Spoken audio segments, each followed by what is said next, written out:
العربية اللي معايا النهاردة في برنامج الطارة مع معتز هشام هي عربية عملت قلق كبير جدا جدا جدا في السوق المصري الفترة اللي فاتت. هقول لكم ليه. لان هي الشركة بتاعتها قالت ان هي هتجمعها في مصر، وبالتالي سعرها نزل كتير جدا.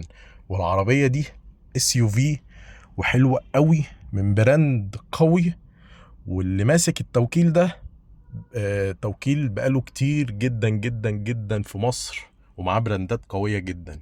فحد يعرف ايه نوع العربية الصيني SUV اللي سعرها اقل من 1.5 مليون، وممكن كمان اقل من 1.3 مليون، 1.2 مليون كمان.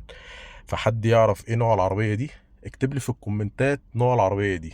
ده شكل الفتيس، وده شكل الشاشة الوسطية، وده شكل الشاشة بتاعت العدادات، وشكل الطارة.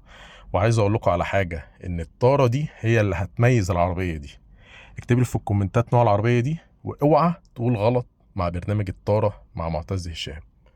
اوعى.